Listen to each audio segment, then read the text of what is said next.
Salut à tous les amis, on se retrouve aujourd'hui pour une nouvelle vidéo. J'espère que vous allez bien, nous ça va super. Et aujourd'hui on se retrouve dans une nouvelle vidéo dans laquelle on va parler de foot avec Walid, donc nouvel intervenant sur la chaîne qui a sa propre chaîne YouTube. On en parlera à la fin, mais voilà, on va essayer de faire un format qu'on va essayer de faire donc très souvent, qu'on a déjà fait sur sa chaîne, un format un peu débat, échange sur un sujet précis.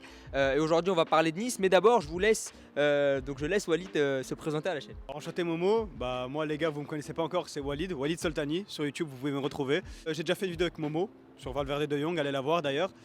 Et voilà, je suis comme Momo les gars, je parle de foot, j'analyse, je débriefe des matchs, je parle des joueurs. J'interviewe des gens aussi devant les stades, que ce soit le Vélodrome ou peu importe. Et voilà, comme Momo, contenu foot. Les gars, aujourd'hui je suis pas à mon prime physiquement, je suis désolé. Vraiment j'ai un maillot d'Intersport, on dirait un stagiaire d'Intersport de Draguignan. Vraiment c'est pas beau. Mais on va faire de notre mieux et on va constater, on va parler. Et je laisse Momo introduire le sujet du jour. Je suis d'accord pour le stagiaire. Alors aujourd'hui on va parler de l'OGC Nice, le contexte est favorable, là on est à l'Allianz Riviera, c'est un beau stade, bon pas mieux que le Vélodrome mais c'est un beau stade. Et aujourd'hui on va parler de l'OGC Nice parce qu'on a relevé avec Walid depuis le début de la saison et même avant, depuis début 2022, de nombreux problèmes à l'OGC Nice. Pourtant ce club a les moyens, pourtant ce club peut investir sur le mercato, pourtant il y a le contexte qui est favorable, mais on relève quand même de nombreux problèmes et on va essayer d'élister tous ensemble. On va se relayer la parole chacun et essayer de relever chacun subjectivement les différents problèmes qu'on a vus, sachant qu'on habite ici et qu'on est plutôt bien placé. Alors pour moi le premier problème, et je vais remonter à loin comme j'en ai parlé en introduction, c'est depuis début 2022. C'est vrai que la première partie de saison 2021-2022 de Nice était très intéressante. Ils étaient longtemps deuxième derrière le PSG, ils concurrençaient vraiment les plus gros clubs du championnat, ce qui n'est rien de surprenant parce que Nice a les moyens. Nice est détenu par un grand milliardaire qui a les moyens d'investir sur le mercato, et quand on regarde l'équipe de Nice, c'est une équipe qui est très séduisante sur le papier, mais à partir de début 2022, j'ai relevé de nombreux problèmes à l'OGC Nice, notamment le cas Galtier. On a commencé à sentir qu'il était de moins en moins à l'aise au club, notamment en conférence de presse ou vis-à-vis des joueurs et même de la direction. Il y a eu des conflits avec des joueurs, notamment Gouiri, et je pense que le conflit entre Gouiri et Galtier n'est pas étranger à la méforme du joueur français qui a eu lieu derrière sur les mois d'après. Le départ de Galtier aussi pour moi est un des problèmes de l'OGC Nice. Et donc voilà, le problème de Nice, il faut commencer, je pense, début 2022 avant de s'intéresser à 2022-2023. Et la racine du problème, c'est les problèmes de Galtier, les problèmes de Galtier avec ses joueurs et avec la direction. Donc voilà, si vraiment on veut remonter le fil rouge, il faut aller à début 2022. Je laisse Walid enchaîner sur... Alors comme vous avez compris les gars, le sujet c'est Nice. Et c'est la méforme de Nice. En fait, qu'est-ce qui se passe à l'OGC Nice? Comme Momo l'a dit, ça remonte depuis début 2022. L'OGC Nice, vraiment jusqu'à limite février, allez si vous voulez, était vraiment super bon en championnat. Ça se battait avec l'OM sur la deuxième place. C'était vraiment un point, hop, ça repasse devant. C'était vraiment très serré. Et l'OGC Nice, malgré cette forme olympique qu'ils avaient jusqu'à février et jusqu'à la fin de la saison, sur toute la saison en gros, n'a jamais été brillant dans le jeu. Ça, on ne peut pas l'enlever. Car même s'ils étaient bons sur le résultat, quand vous regardez un match de l'OGC Nice, ça n'a jamais été flamboyant. Ok, c'est peut-être la touche Galtier, peut-être avec Lille aussi, c'était pas flamboyant.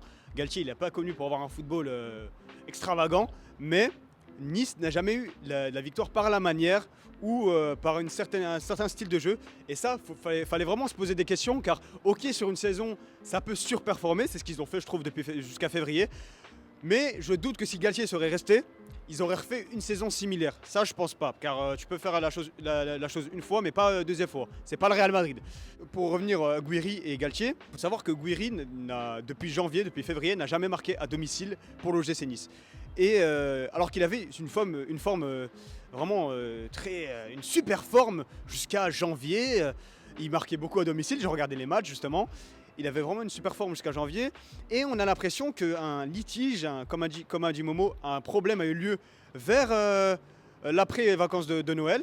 Et on ne sait pas ce qui s'est passé. Comme il a dit le propriétaire d'Ineos, qui est le milliardaire, investit beaucoup dans ce club, mais on n'a pas l'impression de voir le bout. On ne sait pas dans quoi ça va Nice, où ça va, qu'est-ce qui se passe. Très intéressant, je suis d'accord avec l'intégralité de ce que tu as dit. Je pense qu'il y a aussi un autre problème si on écarte un peu le terrain. Oui, c'était plat flamboyant dans le jeu et franchement, comme j'ai dit, vu le nom des joueurs qui composent cette équipe, franchement, c'est super intéressant. Il y a vraiment de très très bons joueurs à Nice et je trouve ça dommage de voir ce style de jeu-là. Oui, c'est Galtier, d'accord, mais Galtier est un coach de qualité. Je pense qu'avec l'effectif qu'il avait, il aurait pu proposer un meilleur jeu. Et d'ailleurs, beaucoup de joueurs qui sont venus à l'OGC Nice pour se relancer qui ont régressé. On peut parler de Dolberg notamment. Il y a de nombreux joueurs, à une époque, ils prenaient Ben Arfa, ils prenaient Balotelli, et ces joueurs-là venaient pour se relancer, et ils arrivaient à se relancer. Or, quand ils ont pris d'autres joueurs, ils ont eu beaucoup plus de mal à se relancer, et c'est ça qu'on a remarqué avec Walid, c'est que avant, quand Nice signait des joueurs de qualité, donc Ben Arfa, Balotelli, ces joueurs-là arrivaient à se relancer. Maintenant, lorsqu'ils prennent des joueurs de qualité, ils n'arrivent plus à les relancer. Et donc, ça montre qu'il y a eu une certaine défaillance, on n'arrive plus à relancer les joueurs, ce qui était la base de la stratégie Mercato de Nice, c'était d'aller chercher des joueurs un peu en méforme pour les relancer. Maintenant, franchement, c'est beaucoup plus compliqué de voir des joueurs se relancer. Franchement, c'est beaucoup plus dur. Et donc, on a fait la rétrospective depuis début 2022, mais on peut aussi rebondir maintenant au mercato, que je trouve absolument catastrophique. Parce que je pense que déjà, ramener Favre, on faisait la métaphore tout à l'heure pour rigoler, c'est un peu comme rappeler son ex. Favre est un coach de qualité, Favre est un coach qui a fait des choses à Dortmund, en Allemagne notamment, mais c'est un coach qui, pour moi, est dépassé. Et pour moi, si tu voulais écrire une nouvelle page de l'histoire de Nice, fallait pas aller chercher Lucien Favre. Fallait aller chercher un jeune coach dynamique qui aurait pu installer des belles choses, pas faire du recyclage. Et aussi, Favre n'était absolument pas d'accord avec le mercato. Quand on lui a parlé des nombreuses recrues, il était ébahi, on aurait dit qu'il ne savait pas que ces joueurs-là étaient à Nice. On peut parler de Barclay, on peut parler de Schmeichel. Schmeichel n'a pas discuté avec le directeur sportif ou avec Favre, il a discuté avec le propriétaire du club. Et donc forcément, ça c'est très compliqué dans un club. Lorsque un joueur, lorsqu'il arrive, ne parle pas avec l'entraîneur ni avec le directeur sportif, c'est très compliqué. Et on sent donc qu'il y a une incompatibilité d'humeur entre le propriétaire et le directeur sportif et l'entraîneur, parce qu'on sent que ça ne communique pas sur les recrues. Et ça, c'est extrêmement compliqué. Pourtant, il y a eu des recrues de qualité. Aller chercher Ross Barclay, franchement, c'est du costaud. Franchement, à Marseille, j'aurais bien aimé avoir Barclay. C'est un très bon joueur. Donc, je trouve ça dommage que oui, on va chercher des joueurs de qualité, mais on n'arrive pas à les intégrer parce que le coach n'est pas d'accord avec la philosophie. Et pour revenir au problème que Momo a énoncé, moi je pense qu'il y a vraiment un no man's land entre les dirigeants de l'OGC Nice, président, tout ça, et l'entraîneur et tout ce qui suit le staff et les joueurs.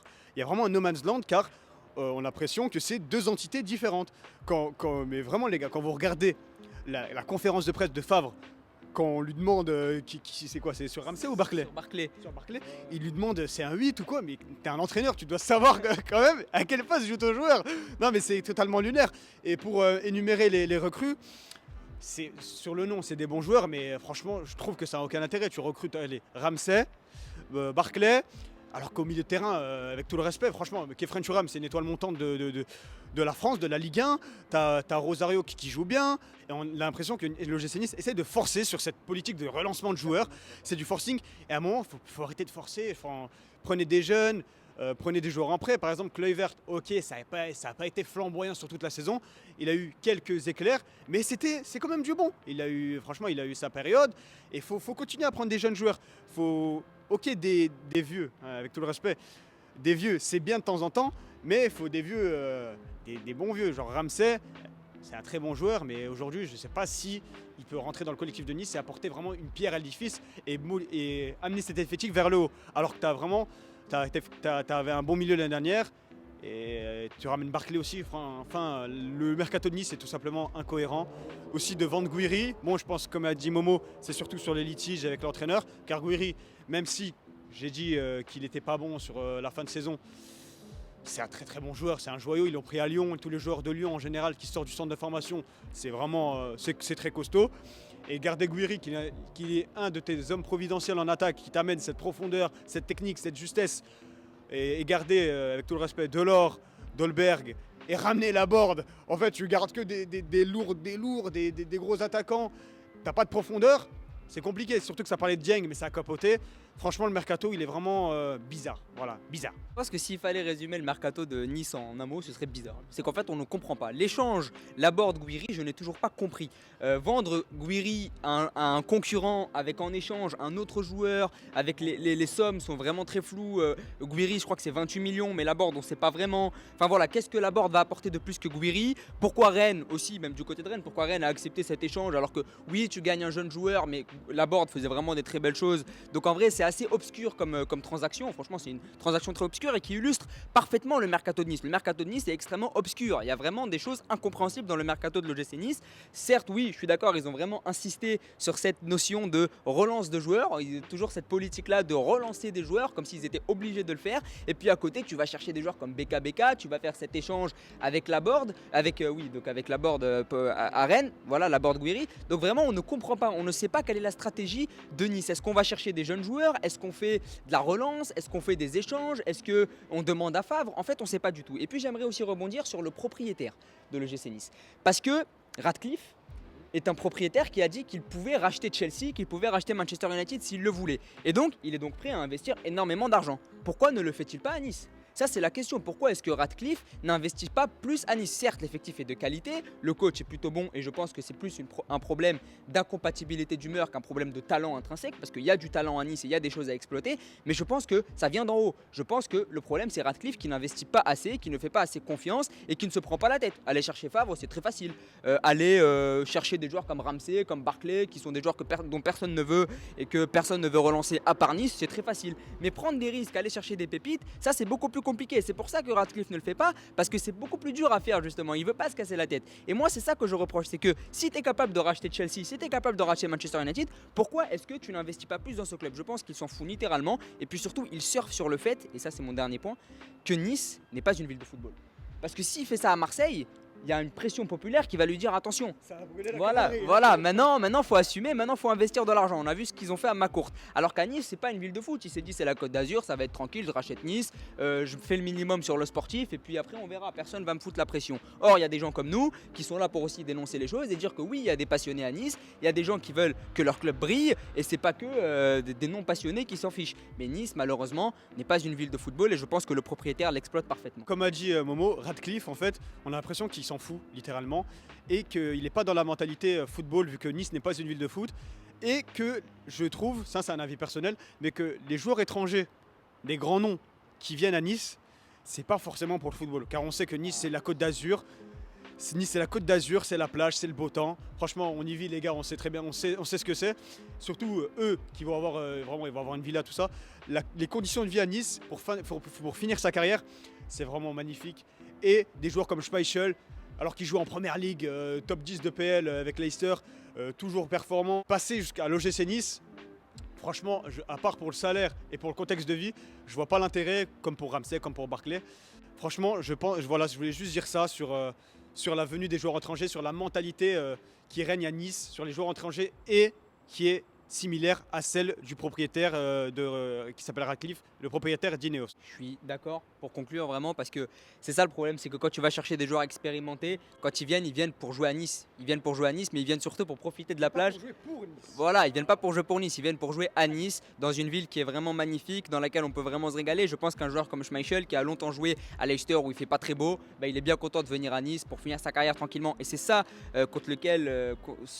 contre quoi on se bat. C'est en gros, on veut pas qu'il y ait des joueurs qui viennent pour le soleil. Nous, on veut qu'il y ait des joueurs qui se battent pour le maillot, qui se battent vraiment pour jouer au football parce qu'on aime ça. Et vraiment, ça fait mal, même si on n'est pas vraiment supporter de ce club, mais ça fait mal de voir des joueurs venir juste pour l'argent et la plage. Voilà, nous, on veut voir des joueurs qui mouillent le maillot et qui apportent quelque chose à notre Ligue 1. Parce que quand on voit Schmeichel, Ramsey, Barkley, ben, ça nous fait un peu chier que ces joueurs-là viennent pour profiter du soleil alors qu'il y a beaucoup de choses à faire sur le plan sportif et que Nice est un club montant du foot français. Voilà, merci beaucoup d'avoir regardé cette vidéo. J'espère que ça vous a plu. N'hésitez pas à vous abonner à la chaîne de Walid, on la mettra évidemment en description. J'espère que ça vous a plu. Abonnez-vous, likez, partagez si vous appréciez le contenu. Merci beaucoup.